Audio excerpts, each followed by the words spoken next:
Assalamualaikum warahmatullahi wabarakatuh. Nama saya Nur Ainul Mardia binti Nur Azman, pelajar tahun akhir Diploma Sejarah dan Tamadun Islam, Fakulti Pengajian Kontemporari Islam, Universiti Sultan Zainal Abidin.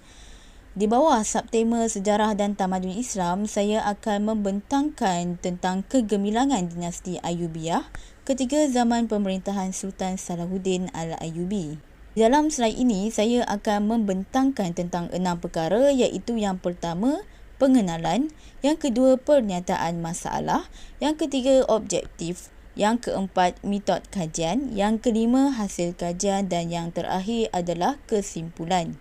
Seterusnya, kita masuk pada bahagian pertama, iaitu pengenalan.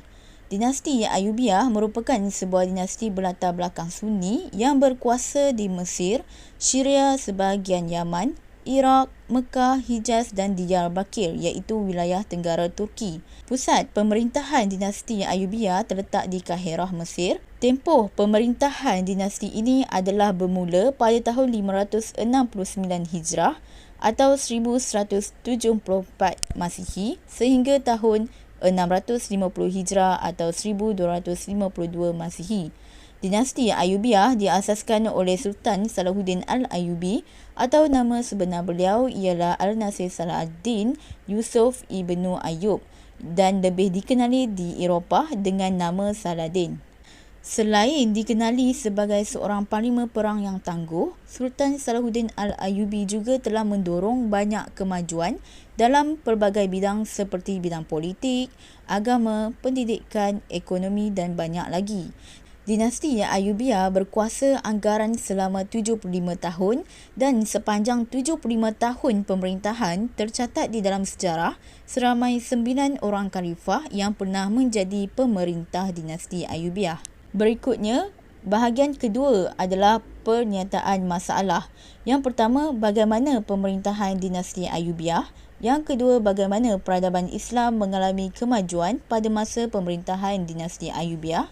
Pernyataan masalah yang ketiga adalah kepemimpinan Sultan Salahuddin Al-Ayyubi dalam membina sebuah dinasti yang stabil. Seterusnya, bahagian ketiga adalah objektif kajian. Objektif kajian ini yang pertama adalah untuk mengetahui tentang pemerintahan dinasti Ayyubiyah. Yang kedua adalah untuk mengenal pasti faktor-faktor yang mendukung kemajuan dan perkembangan peradaban Islam pada masa kekuasaan Sultan Salahuddin Al-Ayyubi. Dan objektif yang ketiga adalah untuk menjelaskan sumbangan Sultan Salahuddin Al-Ayyubi terhadap perkembangan dinasti Ayyubiyah. Bahagian keempat adalah metod kajian. Di dalam kajian ini, saya telah menggunakan beberapa kaedah, iaitu kaedah pertama adalah kaedah pengumpulan maklumat-maklumat dari pelbagai sumber secara atas talian yang berautoriti. Yang kedua adalah kaedah kualitatif, iaitu melalui sumber-sumber sekunder seperti e-buku, jurnal, artikel dan laporan penyelidikan. Dan kaedah ketiga yang saya gunakan dalam kajian ini adalah dengan menganalisis serta membanding bezakan maklumat-maklumat yang telah dikumpul bagi mengelakkan sebarang perjanggahan fakta daripada berlaku. Kemudian kita masuk pula kepada bahagian kelima, iaitu hasil kajian. Berdasarkan maklumat-maklumat yang telah dikumpul dan diperolehi, saya dapati bahawa Sultan Salahuddin Al-Ayyubi ini tidak membuat satu kekuasaan yang hanya berpusat di Mesir semata-mata, tetapi beliau telah membahagikan wilayah-wilayah kekuasaan beliau kepada saudara-saudara dan keturunan beliau.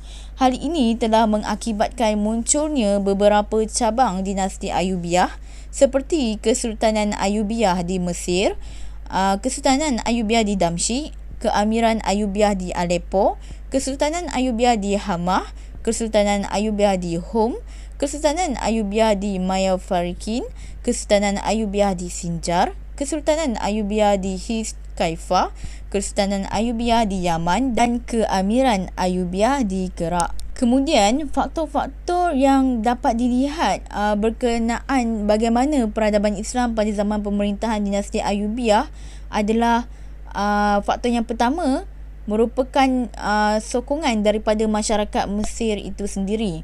di mana Sultan Salahuddin Al-Ayyubi telah berjaya mengambil hati rakyat Mesir supaya tidak bersepakat dengan amir-amir lain yang menentang beliau.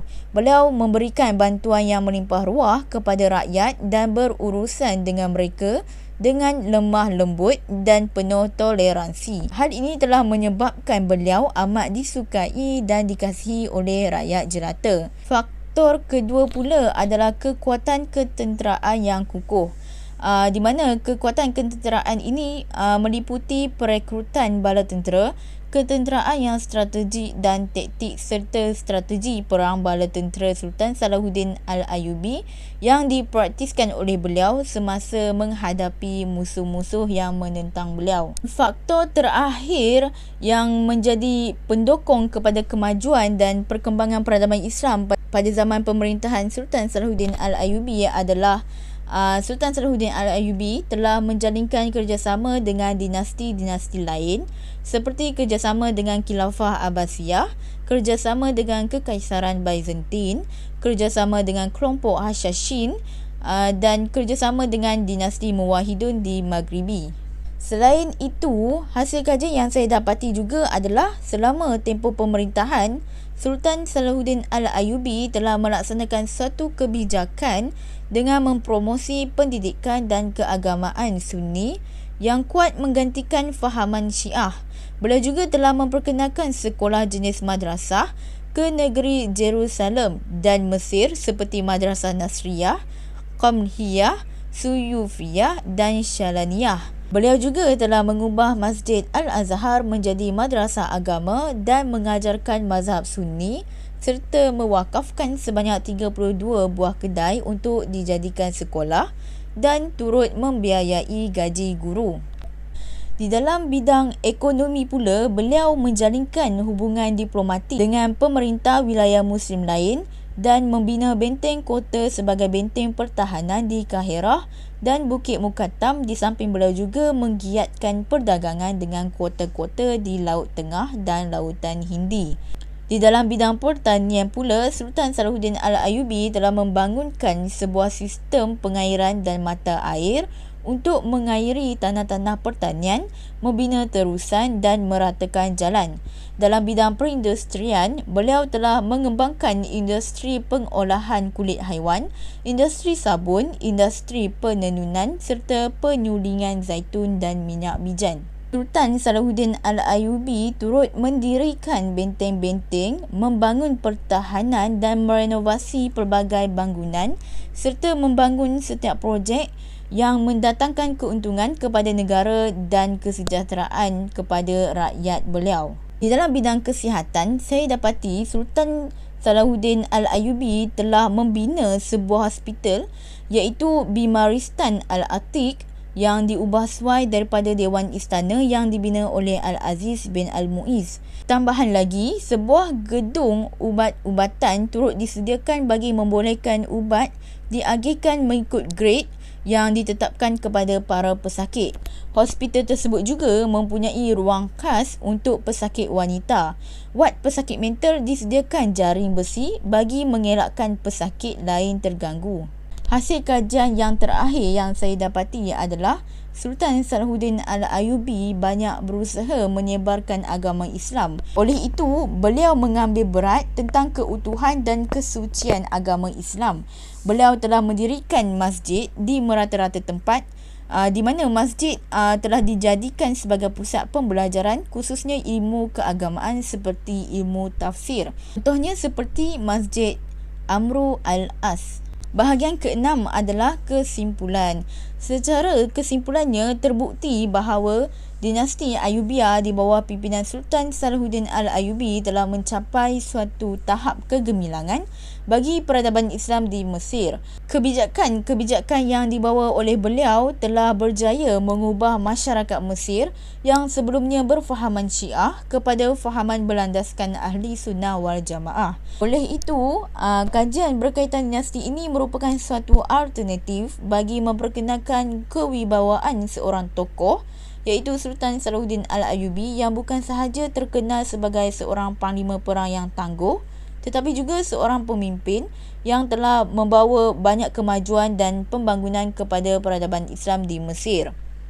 Kajian ini juga turut bertujuan untuk memberi pendedahan kepada orang ramai, khususnya para pelajar serta pengkaji sejarah, agar penyelidikan terhadap sejarah perkembangan dinasti Ayyubiyah ini dapat dihayati dan diperbanyakkan. Itu sahaja perbentangan daripada saya berkaitan tajuk kegemilangan dinasti Ayyubiyah ketika zaman pemerintahan Sultan Salahuddin Al-Ayyubi. Sekian, terima kasih.